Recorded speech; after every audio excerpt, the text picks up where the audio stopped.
Good morning, students. Today we will discuss the various cell organelles. Last time we had discussed that there are the various compartments in a cell which are present in the cytoplasm part, and each part is specialized to perform a particular functions.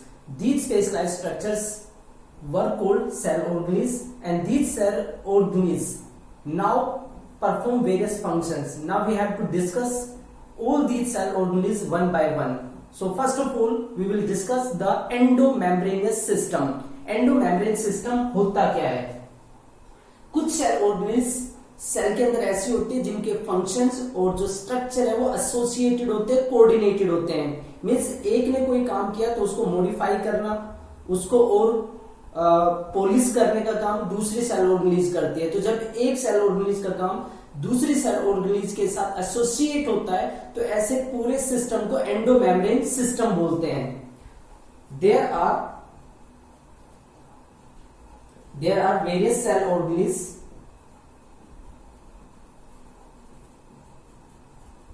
whose function, whose structure and functions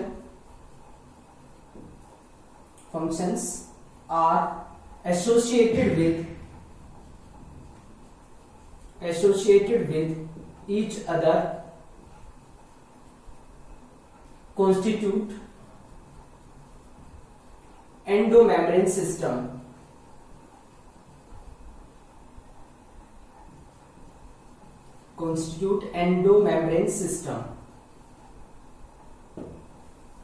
There are various cell organelles with whose structure and functions associated with each other and constitute the endomembrane system. यानी कि बहुत सारे cell organelles ऐसे होते हैं जिनका function और structure आपस में कोऑर्डिनेट होता है, एसोसिएटेड होता है, उनको एंडोमेम्ब्रेनियस सिस्टम बोलते हैं. अब ऐसी कौन सी ऑर्गेनेल्स है जो एंडोमेम्ब्रेन सिस्टम में इंक्लूड होती है?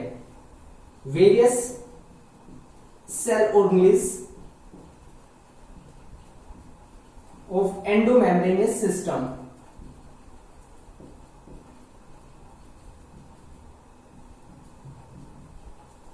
एंडोमेम्ब्रेनियस सिस्टम की वेरियस सेल ऑर्गेनेल्स कौन कौन सी है? First, endoplasmic reticulum.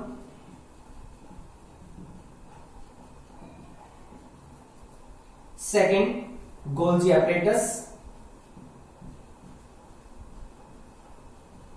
और गोल्जी बॉडीज भी इनको बोल देते हैं. Third, lysosomes. And fourth, vacuoles. These four cell organelles are associated with each other to perform their particular functions. तो इनके जो फंक्शंस हैं, इनका जो स्ट्रक्चर है वो आपस में कनेक्ट होता है, एक दूसरे से कहीं ना कहीं जुड़ा होता है, इसलिए इनको एंडोमेम्ब्रेन सिस्टम में कंसीडर किया जाता है. यहाँ पे अगर आप देखेंगे तो ये न्यूक्लियस पार्ट है. न्यूक्लियस पार्ट के जस्ट बाहर ये वाला जो पार्ट है, ये मैंने जो रिप्रेजेंट किया ये एंडोप्लाज्मिक रेटिकुलम है. एंडोप्लाज्मिक रेटिकुलम फिर एसोसिएट होता है गोल्जी एपरेटस के साथ. ये गोल्जी एपरेटस पार्ट है. गोल्जी एपरेटस से बनता है लाइसोसोम. गोल्जी एपरेटस और एंडोप्लाज्मिक रेटिकुलम से बनता है वैक्यूल. तो ये सारे स्ट्रक्चर आपस में जुड़े हुए हैं, तो इनमें जो फंक्शंस कैरी आउट होते हैं वो भी आपस में एसोसिएटेड होते हैं. इसलिए इस तरह के जो ऑर्गन्स और ऑर्गेनेल्स होते हैं उनको हम एंडोमेम्ब्रेन सिस्टम कंसीडर करते हैं, एंडोमेम्ब्रेन सिस्टम इनको बोलते हैं. तो अब वन बाय वन इनकी स्टडी करते हैं. First of all, endoplasmic reticulum.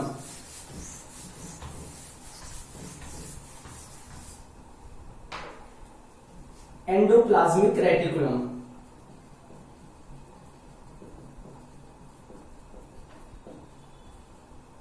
that is ER.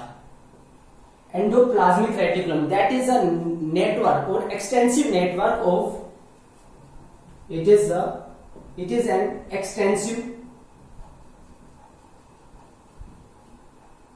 network of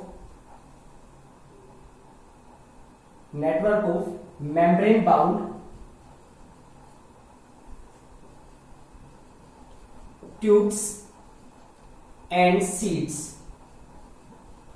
इसमें ट्यूब्स और सीड्स का जो ट्यूब्स और सीड्स है वो मेम्ब्रेन बाउंड होते हैं, उनकी अपनी मेम्ब्रेन होती है. ऐसी ट्यूब और सीड का ये एक्सटेंसिव नेटवर्क होता है, पूरा एक जाल बना होता है जो साइटोप्लाज्म के अंदर एक्सटेंड करता है. तो ये वाला जो स्ट्रक्चर है यहां से लेके और यहां तक ये सारा का सारा एंडोप्लाज्मिक रेटिकुलम को शो करता है। So it is an extensive network of membrane bound tubes and seeds. जो ट्यूब्स और सीड्स हैं ये एक्चुअल में ऐसे अपीयर होती है जैसे ये ओब्लोंग बैग्स यानी कि वेसिकल्स या ट्यूब्यूल्स की फॉर्म में रिप्रेजेंट होती हैं। Seen as collection of tubules और oblong bags. Oblong bags means vesicle, जैसे थैले होते हैं, थैले जैसे स्ट्रक्चर ये देखने को मिलते हैं। Endoplasmic reticulum generally most of the cells के अंदर प्रेजेंट होते हैं और जब भी ये प्रेजेंट होते हैं ये एक दूसरे से स्ट्रक्चर पे वेरी कर सकते हैं, लेकिन हमेशा सेल के अंदर नेटवर्क जरूर बनाते हैं। They always form network. ये हमेशा एक नेटवर्क बनाते हैं, चाहे ये सेल में किसी भी तरीके से यानी कि एक पर्टिकुलर एनिमल सेल के अंदर प्रेजेंट है या दूसरी किसी सेल में प्रेजेंट है, तो उनके बीच में डिफरेंस जरूर होगा, लेकिन हर जगह पे नेटवर्क जरूर बना होगा इनसे। तो ये नेटवर्क की फॉर्म में प्रेजेंट होते हैं। तीसरी चीज जो इंपॉर्टेंट यहाँ पे होती है, ये पूरे साइटोप्लाज्म में एक्सटेंड कर सकते हैं, न्यूक्लियर मेम्ब्रेन से स्टार्ट होकर प्लाज्मा मेम्ब्रेन तक ही जुड़े हो सकते हैं। They can extend from nuclear membrane to plasma membrane. Nuclear membrane से लेके प्लाज्मा मेम्ब्रेन तक ये एक्सटेंड होते हैं, फैले होते हैं। तो ये न्यूक्लियर मेम्ब्रेन यहां से एक्सटेंड करते हुए, यहाँ पे तो मैंने छोटा सा पार्ट दिखाया है, अदरवाइज यही नेटवर्क पूरे सेल के अंदर स्प्रेड कर जाता है और दूसरी साइड में जाके प्लाज्मा मेम्ब्रेन से जुड़ा हो सकता है। तो पूरी तरीके से सेल के अंदर ये एक्सटेंड होते हैं न्यूक्लियर मेम्ब्रेन से लेके प्लाज्मा मेम्ब्रेन तक। अब यहाँ पे देखें तो ये वाला जो हिस्सा है, ये वाला जो पार्ट है, ये न्यूक्लियस का न्यूक्लियर पार्ट है। न्यूक्लियर पार्ट का कोई भी मॉलिक्यूल एंडोप्लाज्मिक रेटिकुलम में इजीली आ सकता है, इसमें कॉन्टिन्यूटी होती है। मींस जो न्यूक्लियोप्लाज्म वाला पार्ट है वो एंडोप्लाज्मिक रेटिकुलम के साथ कॉन्टिन्यू होता है। Nuclear material is continue with that is endoplasmic reticulum. Endoplasmic reticulum के साथ ये जो मटेरियल है वो कॉन्टिन्यू होता है। एक और यहाँ पे इंपॉर्टेंट थिंग ये है कि जो एंडोप्लाज्मिक रेटिकुलम है इसकी जो मेम्ब्रेन है वो बिल्कुल प्लाज्मा मेम्ब्रेन जैसी ही होती है। Membrane of endoplasmic reticulum is similar to plasma membrane. Plasma membrane जैसा ही उसका स्ट्रक्चर होता है। एक्चुअल में ये पॉइंट सभी के लिए एप्लीकेबल होते हैं। यूकैरियोटिक सेल में जितने भी ऑर्गेनेल्स होते हैं उनकी जो मेम्ब्रेन है वो बिल्कुल प्लाज्मा मेम्ब्रेन जैसी रिजेंबल करती है। तो एंडोप्लाज्मिक रेटिकुलम का एक छोटा सा पार्ट है। अब बात करते हैं एंडोप्लाज्मिक रेटिकुलम के टाइप्स की। एंडोप्लाज्मिक रेटिकुलम कितने टाइप का हो सकता है?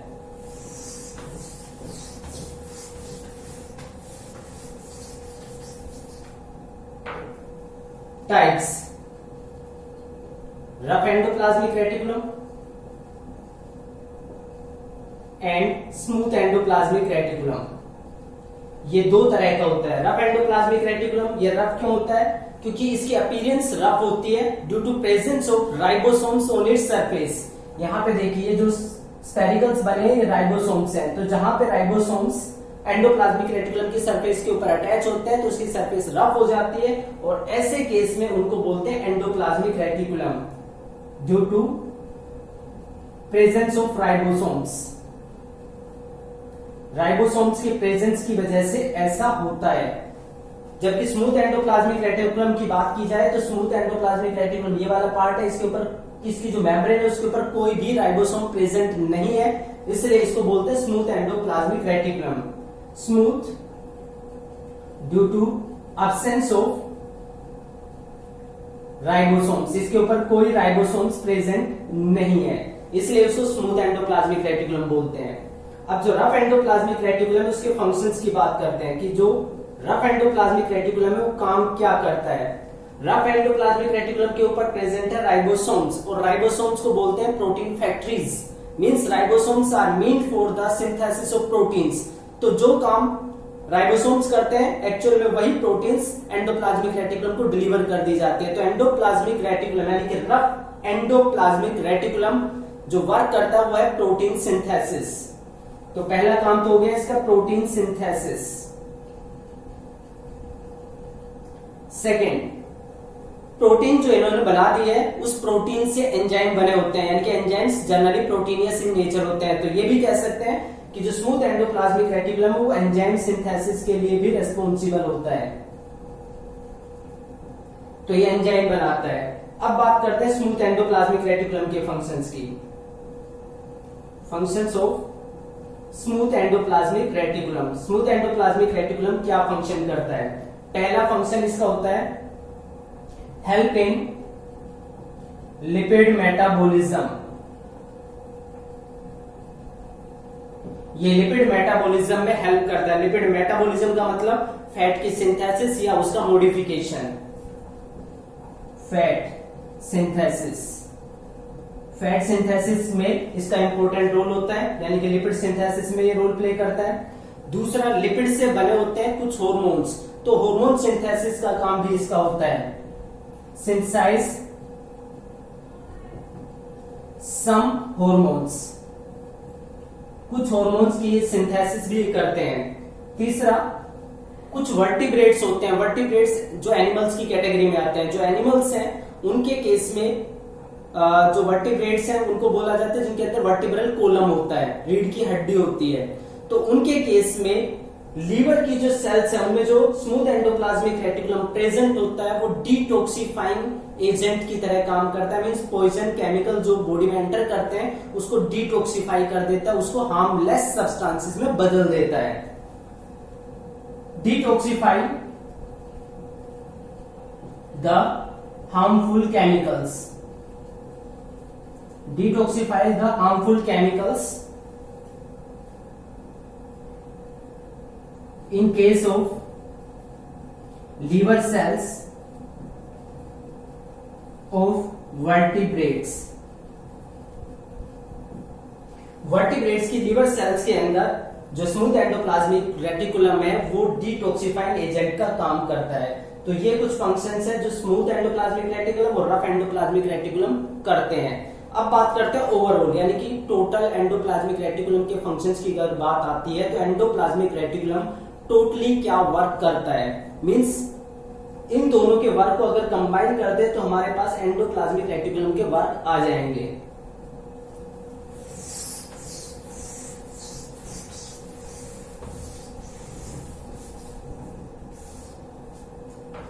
तो यहाँ पे एंडोप्लाज्मिक रेटिकुलम के फंक्शंस की बात करें तो जो फंक्शंस स्मूथ और रफ करते हैं जैसे protein synthesis, lipid synthesis, enzyme synthesis, hormone synthesis या डिटॉक्सिफाइंग, ये 5 वर्क तो है वो आप यहाँ पे लिख सकते हैं। इसके अलावा जो एक्स्ट्रा वर्क है वो क्या होते हैं? पहला तो ये कि जो स्मूथ एंडोप्लाज्मिक रेटिकुलम है वो बनाता है लिपिड्स और जो रफ है वो बनाता है प्रोटीन। और अगर हम मेम्ब्रेन की बात करें तो मेम्ब्रेन लिपिड्स और प्रोटीन्स की तो बनी होती है मेनली। इसका मतलब जो स्मूथ एंडोप्लाज्मिक रेटिकुलम और रफ है वो दोनों मिलकर मेम्ब्रेन बायोजेनेसिस यानी कि नई मेम्ब्रेन को बनाने में हेल्प करते हैं। So help in membrane biogenesis। Membrane biogenesis, that is synthesis of plasma membrane और synthesis of membrane simply। किसी भी मेम्ब्रेन को बनाने में ये हेल्प करते हैं। Second, they form an extensive network or you can say they form an extensive network in the cytoplasm to support the that is the cellular structure। Cell के structure को सपोर्ट करने के लिए ये एक रिजिड फ्रेमवर्क प्रोवाइड करते हैं। Provide a framework to the cell cytoplasm. Cell cytoplasm को ये फ्रेमवर्क प्रोवाइड करते हैं और उसी फ्रेमवर्क के ऊपर बहुत सारी रिएक्शंस कैरी आउट होती है। एंड प्रोवाइड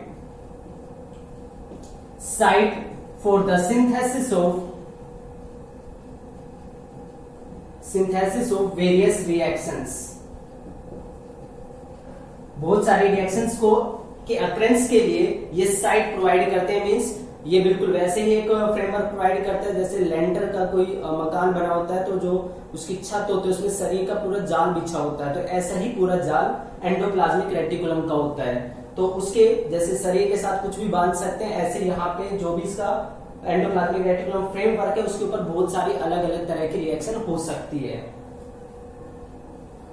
तीसरा, जो एंडोप्लाज्मिक रेटिकुलम पूरे साइटोप्लाज्म में फैला होता है तो ये एक ट्रांसपोर्टिंग सिस्टम की तरह काम करता है। साइटोप्लाज्म के एक पार्ट से दूसरे पार्ट तक मटेरियल जो है वो ट्रांसपोर्ट हो सकता है। न्यूक्लियस से साइटोप्लाज्म के अंदर मटेरियल का ट्रांसपोर्ट हो सकता है।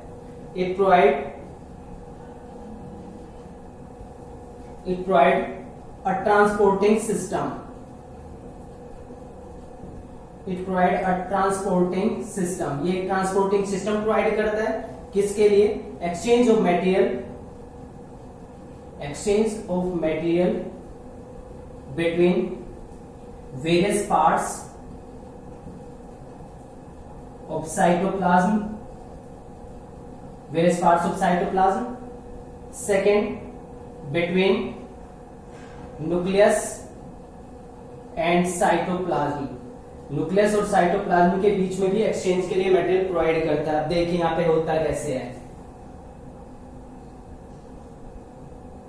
आपने एक गेम देखा होगा जिसमें एक मैच बॉक्स की तरह एक टॉय आता है, उसमें कुछ सर्कल्स बने होते हैं और छोटी सी एक आयरन बॉल उसके अंदर प्रेजेंट होती है। आप लगातार उसको मूव करते हैं, शेक करते हैं और उस बॉल को बीच सेंटर में लेके आ सकते हैं या बीच सेंटर से उसको बाहर लेके आ सकते हैं। वो लगातार उनमें से घूमती हुई और अंदर तक पहुंच जाती है। सेम ऐसे ही यहाँ पे नेटवर्क होता है। अगर किसी सब्सटेंस को, ये जो कि यहाँ पे प्रेजेंट है, उसको अगर मान लो यहाँ पे पहुंचना है तो कैसे पहुंच सकता है? ये मटेरियल यहाँ से एंटर करता है, ये न्यूक्लियर मेम्ब्रेन को क्रॉस किया, एंडोप्लाज्मिक रेटिकुलम में आ गया, ये इस तरीके से घूमता हुआ और यहाँ तक आ सकता है। तो ये कॉन्टिन्यूस चैनल होता है जहां से मटेरियल का लगातार मूवमेंट हो सकता है। So that is all about the endoplasmic reticulum. तो ये सेल के लिए काफी इंपॉर्टेंट स्ट्रक्चर होता है।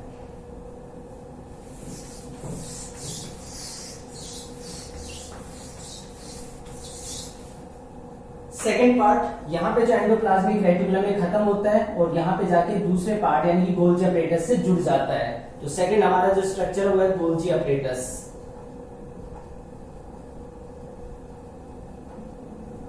गोल्जी अपरेटस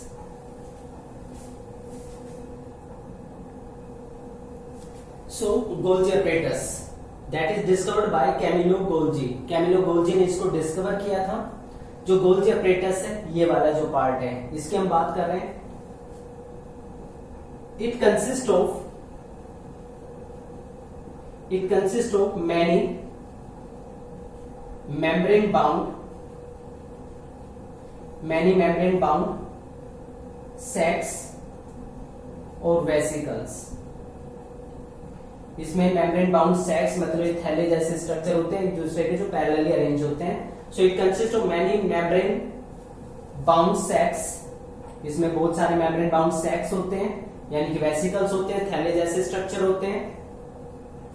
ये जो सैक्स होते हैं या वेसिकल्स होते हैं, these are arranged almost you can say that is parallel to each other to form stacks. ये एक दूसरे के पैरेलली लगभग अरेंज होते हैं और स्टैक एक पूरा, जैसे ये वाला पार्ट है, एक स्टैक बन गया। जैसे हम किसी चीज को एक दूसरे के ऊपर रखते हैं, लाइक चेयर्स को जो रखते हैं, तो पूरा जो स्टैक बन जाता है उस स्टैक को बोलते हैं सिस्ट्रन्स।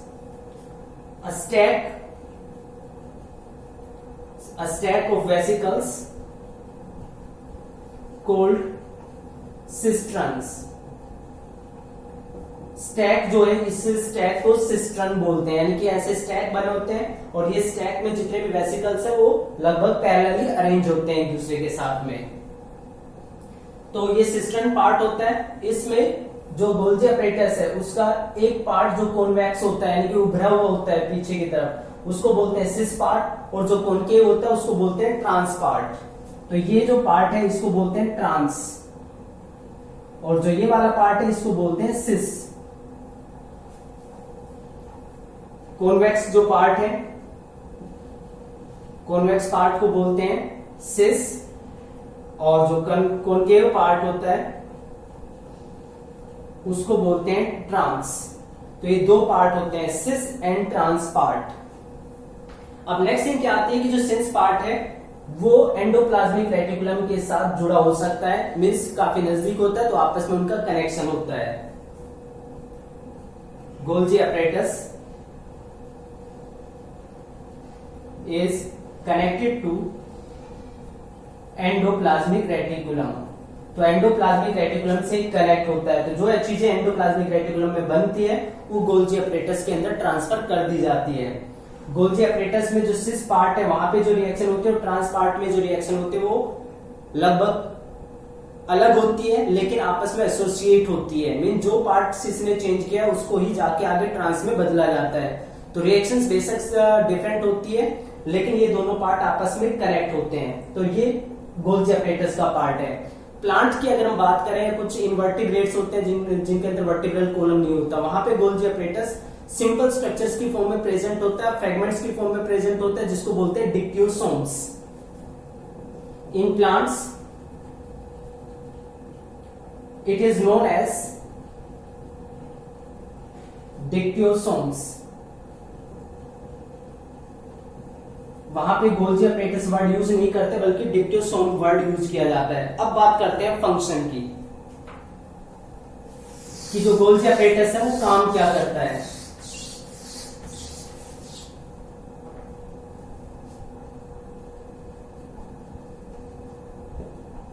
फंक्शंस की बात करें तो यहां पे जो प्रोटीन बनती है, लिपिड बनते हैं, वो सारे या ज्यादातर गोल्जी apparatus के अंदर ट्रांसफर कर दिए जाते हैं। गोल्जी apparatus अब क्या काम करता है, गोल्जी apparatus उनको स्टोर करता है, उनको मॉडिफाई करता है, उनकी पैकिंग करता है और उनको डिस्पैच करने में हेल्प करता है।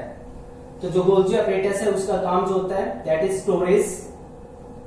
जो भी मटेरियल एंडोप्लाज्मिक रेटिकुलम से आता है उसको स्टोर करना, स्टोर करने के बाद उसको अगर जरूरत पड़े तो मॉडिफाई करना, मॉडिफिकेशन